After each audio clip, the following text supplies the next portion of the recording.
Hi, welcome back to Nightly News Network, where you can get the most reliable, up-to-date information in the United States. I am Welga Cage. I'm Myrtle Gerson. And I'm Kiana Z, the Dash and Not Silent. Senator Ron Johnson is against the efforts to pass the $1.5 trillion tax cut.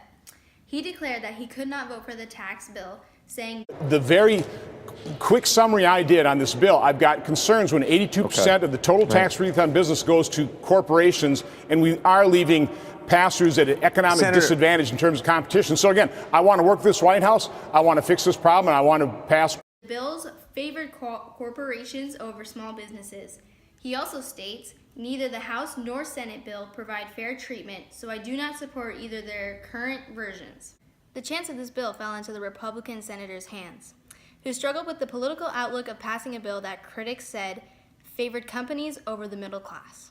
Current Supreme Court case, Carpenter versus United States, first held on November 29, 2017, argues whether the Fourth Amendment permits the searches of cell phone records. These smartphone records reveal the location and the global positioning system trackers of the phone from the past 127 days.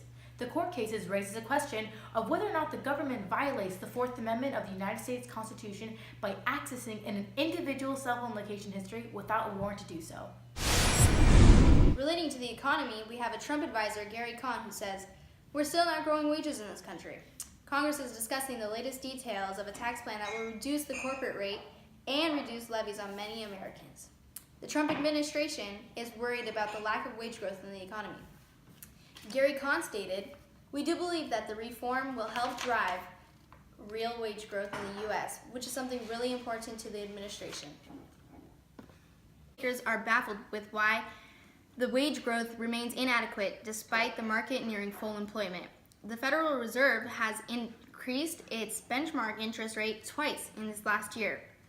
Despite the slow wage growth, Cohn says rates may trend higher, but they are going to trend higher at very slow pace. And now to Myrtle for a wind report. Thanks, Welga. I'm out here in the Santa Ana area. The winds have died down a bit, but they were pretty crazy earlier this morning. There's been reports of blockages of roads, telephone wires falling down. It's pretty dangerous to be driving around in this wind. Hey, ma'am, could I stop you for a second? Yes, love, what is it? What is your thoughts on these winds that have been happening? Oh my God, these winds are crazy. Hasn't been this bad since the 70s, I'm telling you. Your hair looks like it's from the 70s. Yeah, it's been like wha-pow, you know? Yes, it has. Okay, thank you so much. Back to you, Welga. Up next, new Department of Homeland Security has been sworn in, and Trump vows that the wall will be built. Homeland Security Secretary Kirstjen Nielsen has been sworn in, and Trump was there. During her sign-in, Ms. Nielsen promised to get funding from Congress to build this wall. Trump continues on his search for his fulfillment on the promise to build the wall to, quote, decrease illegal immigration. Trump will be very upset if this wall isn't built, along with many other people, so he says. He said that it is important taking steps forward, and hopefully Congress will now approve. America would like to know, what are the steps that you're going to take now that you are Secretary of Homeland Security? Yes, and I believe that the wall is necessary. How do you believe that this wall is necessary? I just believe it'll cut down many illegal immigrants.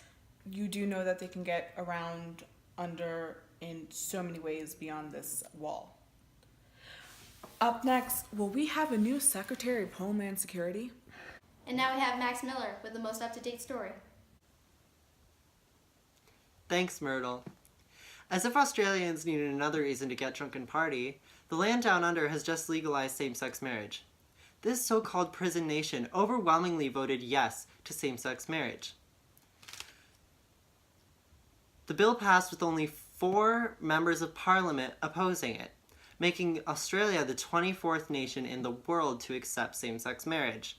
This is a historical event that will hopefully inspire other countries to follow in Australia's footsteps.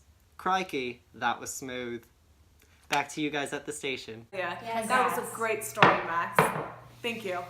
Now we'll go to Jamina O, who's in the White House right now.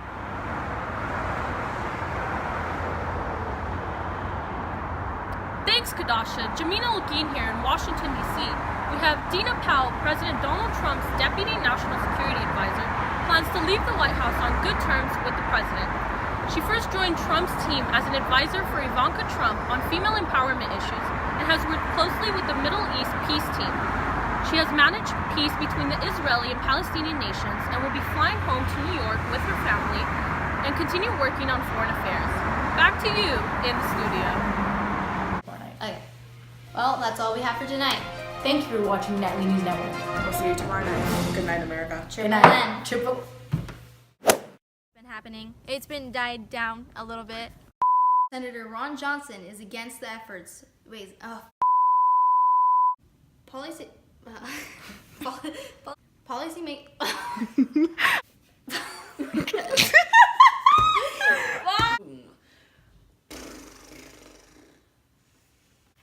Up next, New Jersey. Are you already? Up next.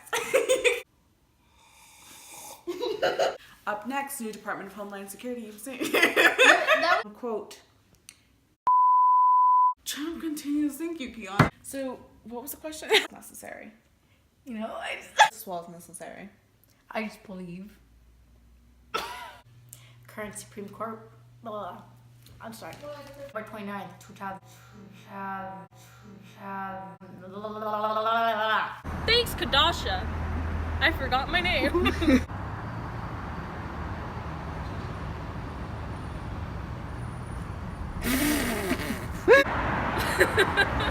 Worked closely with the Middle East peace team and maintaining. That doesn't make any sense.